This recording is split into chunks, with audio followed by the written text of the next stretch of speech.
According to the latest poll, if elections were held today, William Samoei Ruto would win, and he would win emphatically over Raila Odinga. Now, of course, this kind of results would delight supporters of the deputy president, and they would anger supporters of Raila Odinga. But emotions aside, what is the truth? Is this poll correct? Scientific as it is? Does it reflect exactly what the situation on the ground is? That is what I tackle in this show. And I can assure you, I have a lot that will surprise you. I have a lot that many Kenyans may not know. So, karibu sana. Na hiyo popcorn, vuruta karibu. You'll need it as you enjoy my show today.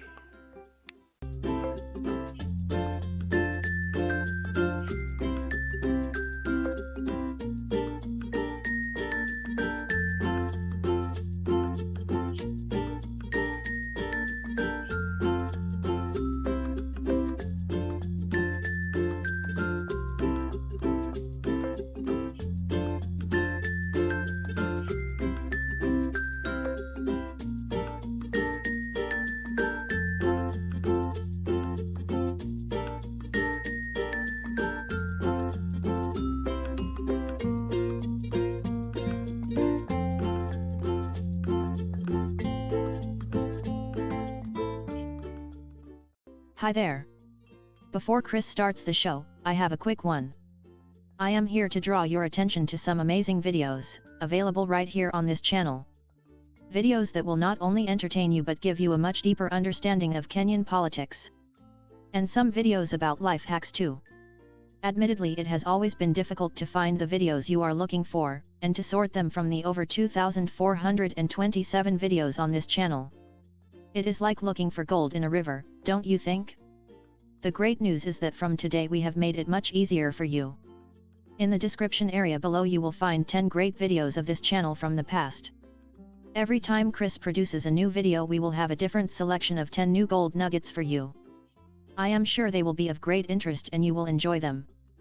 Please don't forget to check out the description area below immediately you finish watching this video. Only what can stand the test of time. That's what Chris has always tried, very hard, to do here. And now, over to you, Chris. If you're a journalist, you're supposed to ask questions, hard questions, before you file any report, before you write any article. If you don't do this, there is the real danger that you're going to come up with something that makes no sense. A good example of this is the latest poll by a research company calling itself TIFA, that has received a lot of publicity in our media. The polls indicate that Deputy President William Samoei Ruto is currently the most popular presidential candidate. In other words, if elections were held today, if you believe this survey, then the deputy president would win. Now, to start with, anybody who has been following politics keenly over the last 2 months or so will be puzzled by these findings. Anybody who has followed Raila Odinga's Azimio la Umoja meetings countrywide, in comparison to the continued campaigns of Deputy President William Samoei Ruto, will be completely baffled by the findings of this poll. Maybe something that would have been more convincing, in my view, would have been a tie or something very close. But if are telling us that if elections were held today, Ruto would get 38% of the vote, roughly, and Raila would get only 23% of the vote. That is a huge difference. millions of votes difference. To me, that defies logic. And then there's something else. You know, in a country like the United States of America or other Western countries, it is easy to understand why, if you did a poll today and then another one a few months down the road or after 2 or 3 months, the results would be very different. It's very easy to understand that. But in a country like Kenya, it is different. Because we all know Kenyans vote along tribal lines. And we all know that in Kenya, we have big tribes with big numbers. Now, of course, in a poll, all you're doing is sampling.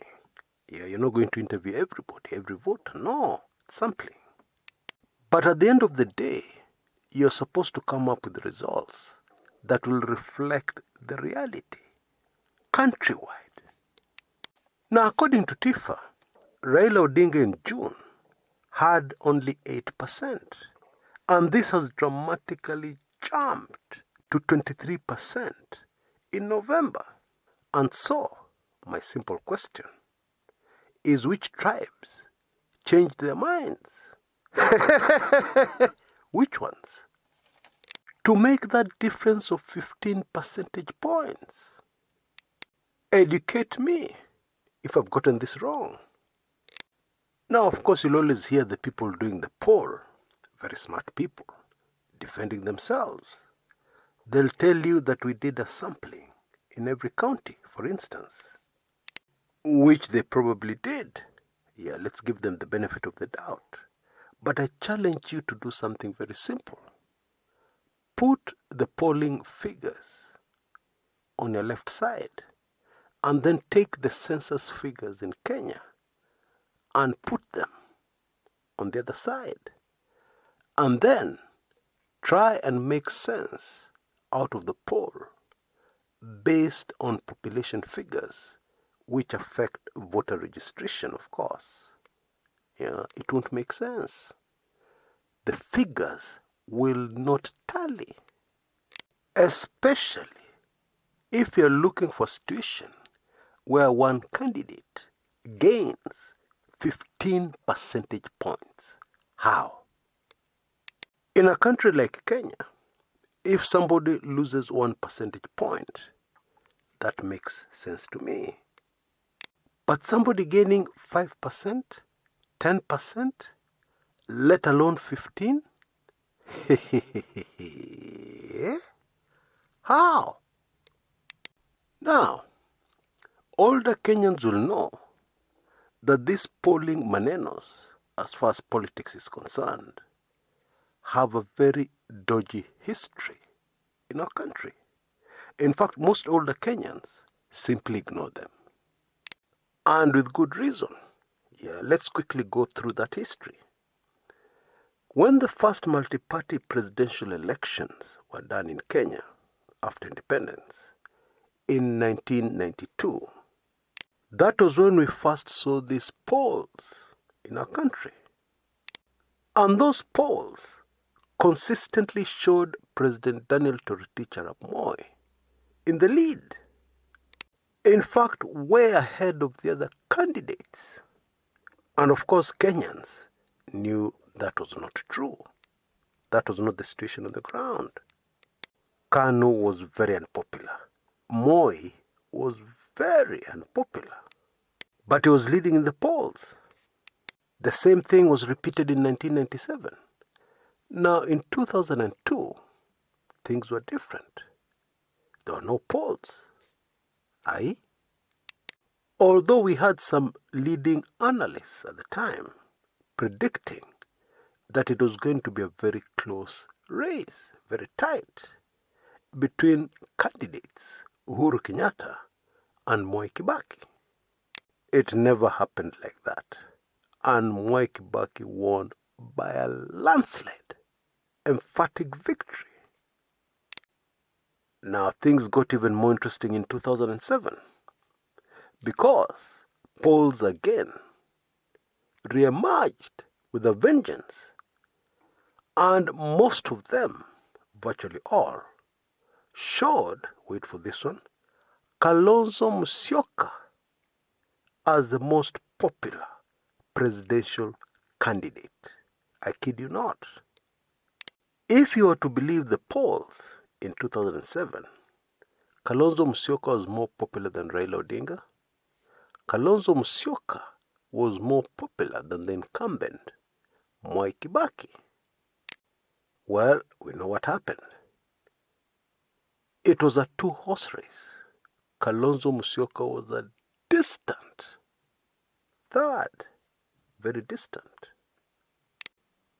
In 2017, the polls showed us that Uhuru Kenyatta was in the lead. He was much more popular than Raila Odinga. And then that funny thing happened again. Yeah, the gap closed as we headed towards the elections. Raila Odinga gained as we headed towards the elections. And super fascinating, only one research company showed Raila in the lead, slightly. Now, those of us who know the results in the server, which have never been released to date, will know that again, the pollsters got it very wrong. So, what is the game here? Now we can get a very important clue here from the fact that most of these people doing these polls never tell us how they financed the poll, who paid for it, because this is a very expensive exercise. And during these particular presidential elections, there are always rumors flying around about who actually finances these polls. And very fascinatingly, but hardly surprising in a way, is the fact that the person who leads these polls, and the person whom people say is financing the polls are usually one and the same. It would seem that it is not very hard to imagine what happens in these research firms when elections are around the corner. It is not difficult to imagine a lot of excitement. People rubbing their hands in glee, and in anticipation of the money they're going to make. Elections imefika tena. Hey, let's have a meeting of how we're going to do this. Meanwhile, let me just call my secretary. Now, Jane, I want you to start hunting around for some properties. I'll pay for them around August 2022. Oh, yes. You know, in 2017, in the run-up to the 2017 general elections, presidential elections, I had a most interesting, fascinating discussion with a very well-known Kenyan, whom everybody knows, but I shall not mention their name. And they were telling me, come on, Chris, this is an international company. This is not local. They can't play games like that. They have a reputation to look after. That's what they told me. My response? They also have a bottom line to look after. And they stuck to their guns, and I stuck to mine. Until shortly before the Supreme Court ruling, when some things became very clear to them, they said, Chris, I think you are right. Bottom line, ignore these polls and let nobody intimidate you with the word scientific. These are scientific polls. This is science. It reflects precisely what the situation on the ground is, as at the time we did the survey. Based on the performance of a vast majority of Kenyans in sciences when they were in school, especially that horror of a subject, horror movie of a subject called mathematics. Based on that, there is nothing that intimidates a Kenyan more, a non-scientist, than you using the word science. You can be in an argument with a Kenyan, and he's arguing and arguing until you say, ngoja kidogo, hii kitu ni pure science. The guy just shuts up. True story.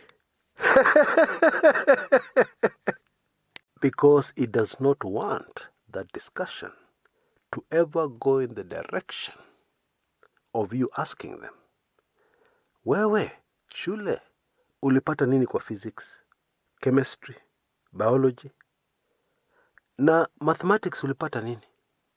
Hebu niambie ukweli. Horror story. Folks, even if your science results, mathematics results, were the stuff of horror movies, don't get intimidated when somebody tells you a scientific poll. Scientific poll kitu gani? Just look at the history of political polls in Kenya. Yeah? The history alone. Yeah? If they got it wrong once, that's okay. Yeah? But if they've gotten it wrong, 2007, 2013, 2017, what are you talking about? Personally, I will look at polls, polling Kenyans, on who they consider to be the most corrupt politicians. So far, those polls have been super accurate because I'm on the ground all the time. I know what Kenyans are saying. I know the general feel of the Kenyan public. I will believe what Kenyans have to say about the standard of living in the country. But political polls showing who is the most popular presidential candidate, here, go tell it to the birds. Until next time, this is Chris Kumekucha.